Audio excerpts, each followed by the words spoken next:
हाय नमस्कार। कैसे हैं आप? ठीक, आशा करते होंगे आप अच्छे होंगे। तो आज हम आपको इस वीडियो के माध्यम से आज हम बात करने वाले हैं कि भक्ति नहीं करने से क्या क्या हानियां हो सकती है। जी हाँ, तो आज हम बात करने वाले हैं भक्ति न करने से हानि के बारे में। जीव का शरीर एक वस्त्र माना जाता है। जब कोई साधक मृत्यु को प्राप्त हो जाता है तो संत तथा भक्तजन कहा करते हैं कि अमुक संत या साधु चोला छोड़ गया। गीता अध्याय श्लोक 22 में कहा गया है, भगवान ने कहा है, जैसे मनुष्य पुराने वस्त्रों को त्याग कर नए वस्त्र ग्रहण करता है, वैसे ही जीवात्मा पुराने शरीरों को त्याग कर नए शरीरों को प्राप्त करता है। इसलिए प्रत्येक प्राणी अपने अपने शरीर अर्थात पोशाक पहने हुए हैं। जैसे कोई गधे, कुत्ते, सुअर, अन्य पशु पक्षियों व कीटों रूपी वस्त्र धारण किए हुए हैं और पोशाक पहने हुए हैं, मानव शरीर भी एक पोशाक की तरह है। जो बच्चे विद्यालय में प्रवेश कर लेते हैं उनके लिए एक विशेष आकार की पोशाक अनिवार्य कर दी जाती है। इसी प्रकार पृथ्वी पर जितने भी स्त्री और पुरुष हैं, सबके लिए अन्य प्राणियों से भिन्न पोशाक अर्थात शरीर धारण किए हुए हैं। ये सबके अन्य प्राणियों से भिन्न सर्व मानव को ऐसे जाने विद्यार्थी होते हैं, उनकी पोशाक विशेष रूप से होती है। उनको सुविधाएं भी परिवार के अन्य सदस्य से भिन्न होती है और उनको अलग अलग सुविधा प्रदान किया जाता है। यदि वे विद्यार्थी अपना उद्देश्य त्याग कर अन्य बच्चों की तरह खेल कूद में लगे रहें, उसके लिए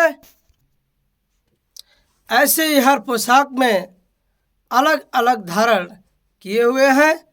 और आपको हम बता दें, परम परमेश्वर का नाम कबीर अर्थात कबीर परमेश्वर है, जिसने सर्व रचना की है। जो परमेश्वर अचल वास्तव में अविनाशी है। इसी प्रकार श्रीमद् भागवत गीता अध्याय में कहा गया है, यह संसार ऐसा है जैसे पीपल का वृक्ष है। जो संत इस संसार रूपी पीपल के वृक्ष की जड़ों से लेकर तीनों गुण रूपी शाखाओं का सर्वांग भिन्न भिन्न बता देता है, वह वेद के तात्पर्य को जानने वाले अर्थात तत्वदर्शी संत महापुरुष हैं। तत्वदर्शी संत रामपाल जी महाराज ने संसार रूपी वृक्ष के सभी भागों का वर्णन करते हुए कहा है कि स्पष्ट रूप से कहा है उन्होंने, एक मूल यह परम अक्षर ब्रह्म है जो सबका मालिक एक है, सबकी उत्पत्ति करता है, सबका धारण पोषण करने वाला पुरुष। यह संसार सभी वृक्ष तनों वाला शंख ब्रह्मांडों का मालिक है, नाशवान है। क्षर पुरुष यह गीता ज्ञान देता है, उसको क्षर ब्रह्म भी कहते हैं। इसे संसार रूपी वृक्ष की डार को जानो।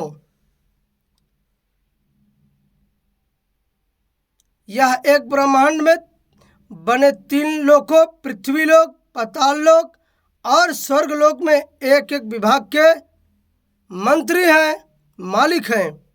इसलिए सूक्ष्म वेद ने कहा कि भजन करो उस रब का जो दाता है कुल सबका।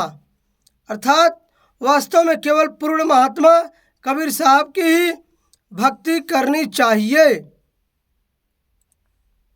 वैसे जीवात्मा पुराने शरीरों को त्याग कर अन्य नए शरीरों को धारण करता है। ठीक उसी प्रकार स्कूल में भी बच्चे जब प्रवेश लेते हैं तो उनको भी एक यूनिफॉर्म पोशाक के रूप में अनिवार्य हो जाता है।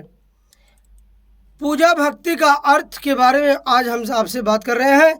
जिस परमेश्वर को हम प्राप्त करना चाहते हैं उसके गुणों का, हाँ, तो हम बात कर रहे थे गुणों का और ज्ञान होने के बाद उसकी प्राप्ति के लिए तड़प, समर्पण, आस्था तथा अटूट श्रद्धा पूजा कहलाती है।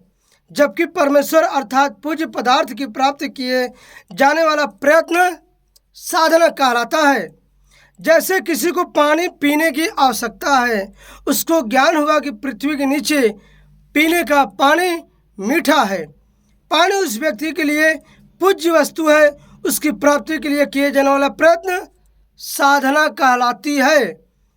और आपको हम बता दें, उसकी प्राप्ति के लिए बोकी लगाना, पाइप जमीन में डालना, फिर उसके ऊपर हैंडपंप लगाकर हैंडल से पंप चलाना। साधना में प्रयोग किए गए उपकरण पूज्य नहीं होते बल्कि आदरणीय होते हैं।